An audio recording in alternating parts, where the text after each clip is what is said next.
За Солонгос хэл нь нийтдээ 24 үсэгтэй. Гэхдээ үсгээ бүр мэдгүй хүн байхгүй байх гэж бодоод хурдан бичээд яг тайлбарлах хэрэгтэй зүйлүүдэд тайлбарлаа явъя.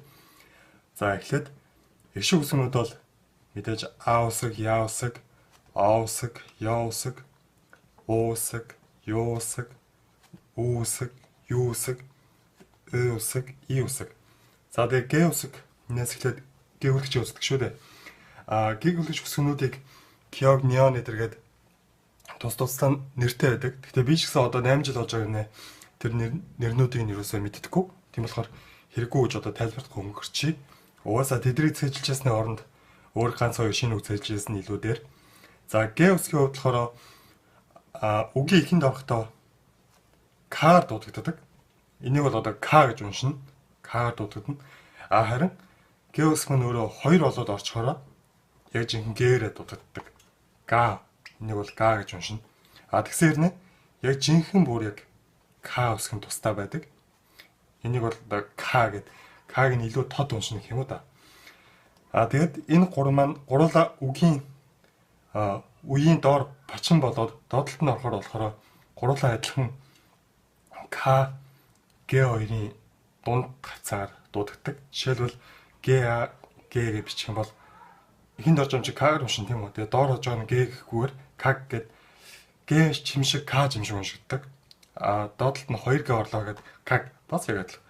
Доотлолт нь К орлоход К гэж бүр амар К-гаар уншихгүй бас яг адилхан К гэж уншдаг. За дараагийнх нь болохоор Д үсэг байна. Д үсэг ч гэсэн адилхан үгийн ихэнд орохдоо Т-гээр уншигддаг. Энийг бол та гэж уншина. Та.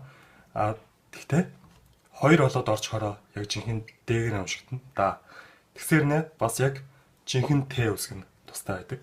Та. Энийг нь одоо илүү тод уншина гэсэн үг л дээ. Дараагийнх нь болохоор Б үсэг. Б үсэг ч гэсэн адилхан үгийн ихэнд орохдоо П-гээр уншигдана.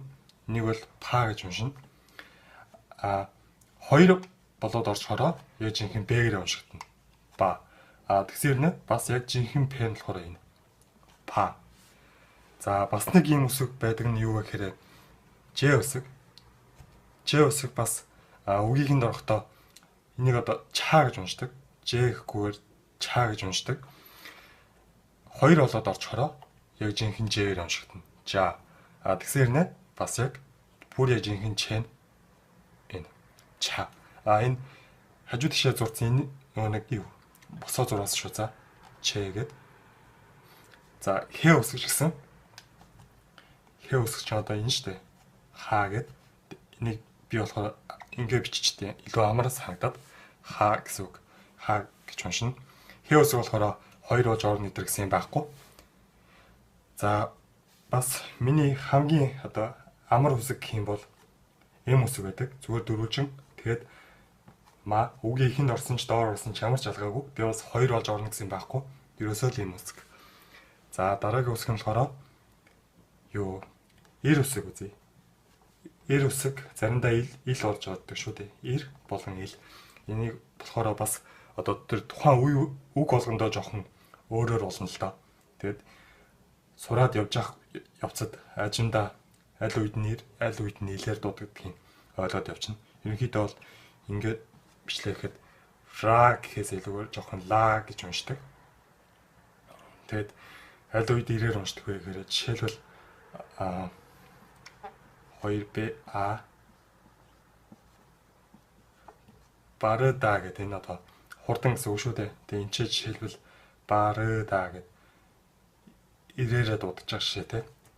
Үгийн ихэнд болохоор илээр дунд хавьд орохоор ирээр дуудагддаг гэж зүгээр эхний үед бол ойлгоо явчих болно. За дараагийн үсэг нь дараагийн одоо үлдсэн хоёр болж ордог нэг үсэг болохоор эс үсэг. Эс үсэг нь үгийн ихэнд зүгээр л эсээрээ дуудагдана. Тэгсээр нэ хоёр болоод орохоор одоо илүү тод эс юм уу? Са гэдэг илүү тод эс болж дуудагддаг. Са гэдэг. Нэг анхаарах зүйл нь юу гэхээр С арталт босоо И орчхороо С гэхгүйгээр ши гэж уншдаг шүү дээ. Шээр дуудагдана. За дараагийн одоо үлдсэн 2Г үлгч маань болохоор энэ үсэг ийм задгаа энэ тэгээ бөөнх хийн гэдэг хоёр энэ байгаа шүү дээ. Энэ хоёрын ялгаа гэх юм бол Үгийн ихэнд орохтой болохоор дээдлийнхэн зүгээр инээр дуудагдана. На, но гэд. Энэ буурынхийн нь болохоор үгийн ихэнд орохтой дуудлага голждог. Одоо зүгээр одоо ааруул гээл аагаар ихэлсэн а гэдэг үеэр ихэлсэн тийм үг бичихэд шууд а гэж бичдэггүй шүү дээ. Урдталтан заавал буурынхийг биччихээж нэг үе болдог. Тэгээ а гэдэг нь болохоор үсгэний урдталд орохтой болохоор үе дотроо үсгэний урдталд орохдоо дуудлагагүй дуудагддаг. Харин үгний доор орохдоо энэ хоёр ялгаа гарч ирнэ. Жишээлбэл нон гэх юм бол нон гэж уншина. Нон. Харин энэ буурынхийн гिचхээрээ ном болоод энэ дээдлийн энэ болохоор нон гэд хэлний үзүүрийн гэдэг шүү дээ. Нон ардталтаа нэг отой гэсэн үг.